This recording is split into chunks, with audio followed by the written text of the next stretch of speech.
तारीख थी 7 सितंबर 2025 दोपहर के 3 बजे थे जब पूरे बर्तानिया में हर शख्स के मोबाइल पर एक अलर्ट रिसीव हुआ। लिखा था, this is a test of emergency alerts in a real emergency, follow the instructions in the alert to keep yourself and others safe. आज से ठीक 6 माह कबल इस अलर्ट सिस्टम का तजर्बा यूके गवर्नमेंट ने किया।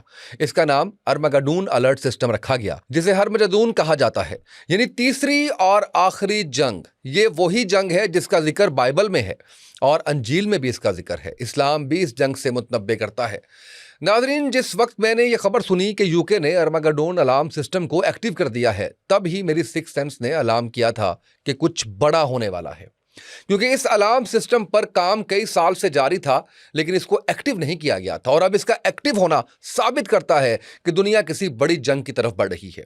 जो लोग हरमजदून की जंग का लक्ष्य बताते हैं, उनके मुताबिक मुसलमान बहुत वल्नरेबल कंडीशंस में होंगे। आप अरब मुल्कों से होते हुए सेंट्रल एशिया की तरफ जाएं और मुसलमानों के हालात देखें।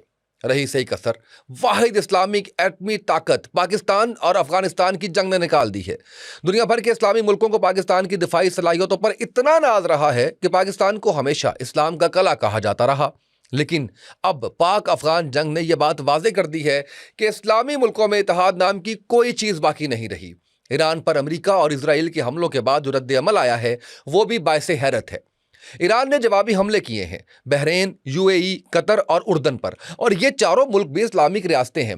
एक तरफ मुसलमान आपस में दस्तों गिरेबान हैं और दूसरी तरफ अमरीका और इसराइल मिलकर ईरान पर हमले कर रहे हैं। बहुत से तारीखदान और इस्लामी स्कॉलर्स इस बात का खदशा जाहिर कर रहे हैं कि ईरान इसराइल जंग का मतलब हरमजदून की लड़ाई का आगाज हो सकता है। हरमजदून की ये जंग असल में है क्या और इसका मुकाम कहां से आया? इस हवाले से हमें जो रवायात मिलती हैं वो कुछ ऐसे हैं। बाइबल में दर्ज है कि इस जंग का रकबा 200 मील का होगा।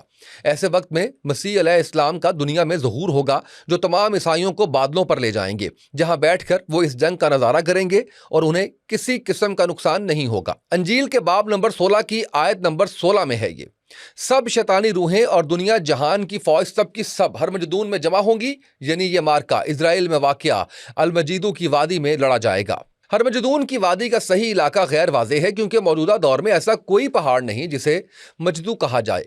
ताहम चूंकि हर के मानी पहाड़ हो सकते हैं, लिहाजा सबसे ज़्यादा इम्कान यह है कि जिस इलाके में यह जंग होगी वो यरूशलेम के शुमाल में तकरीबन 60 मील के फासले पर पहाड़ों से घिरा हुआ मजदू का इलाका होगा। तमाम इल्हामी किताबों में जिक्र की वजह से मजदून की वादी खुदा और बदी की कुव्वतों के माबैन आखिरी लड़ाई की अलामत बन गई है। बहुत अहम बात है, ये समझना बहुत ज़रूरी है कि कुरान के अल्फाज में इस तरफ इशारा किया गया है जिसका तर्जुमा कुछ यूँ है कि ये किताब बिल्कुल सीधी है ताकि वो खबरदार करे एक बहुत बड़ी जंग से। बहुत से मुफस्सिरीन नाज़रीन इस बड़ी जंग को हरमजदून की लड़ाई कहते हैं, लेकिन इस्लामी मुफक्किरीन हरमजदून को एक आम इस्तिलाह के तौर पर इस्तेमाल करते हैं और खसूसी तौर पर उस जंग की तरफ इशारा नहीं करते जो मजदों के मैदान में लड़ी जाएगी, बल्कि यहाँ हमें वर्ल्ड वॉर 3 का गुमान ज़्यादा होता है, क्योंकि ये जंग पूरे अर्ज़ की जंग नज़र आती है। इस तरह ज़बूर में लिखा है कि हरमजदून की जंग वो आखिरी जंग है जो इंसानी हुकूमतों और खुदा के बीच लड़ी जाएगी। हरमजदून की जंग में इंसानी हुकूमतों को ख़त्म कर दिया जाएगा। ज़बूर में भी इस जंग को वर्ल्ड वॉर ही तस्वुर किया गया है।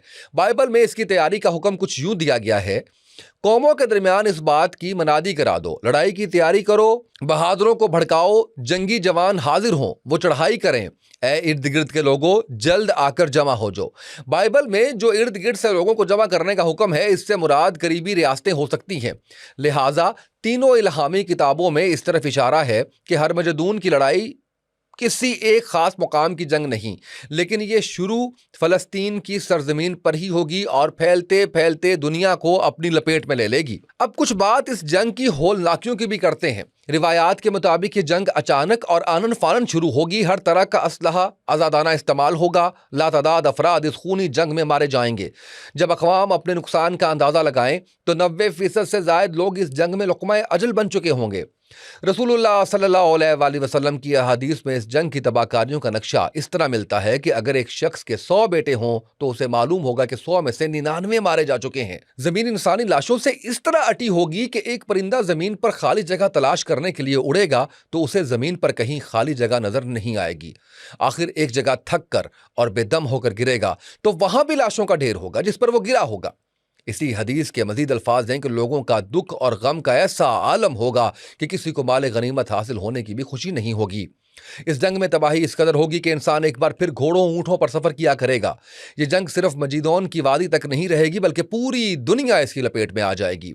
इस वक्त हालात कुछ ऐसे ही बनते जा रहे हैं कि दुनिया का अमन खत्म होता जा रहा है और हम तेजी से एक ना खत्म होने वाली जंग की तरफ बढ़ रहे हैं। हमारी आने वाली वीडियोस में इस हवाले से मजीद मालूमाती वीडियोस शेयर कर दी जाएंगी, इसलिए अगर आपने अब तक हमारा चैनल सब्सक्राइब नहीं किया तो फौरी ये काम कर लें ताकि आप जान सकें मुश्किल सवालों के आसान जवाब। साइंस, मजहब, तारीख, अदब, खेल और दीगर शोबा हाय जिंदगी से जुड़ी जनरल नॉलेज की कीमती मालूमात बेहतरीन अंदाज में।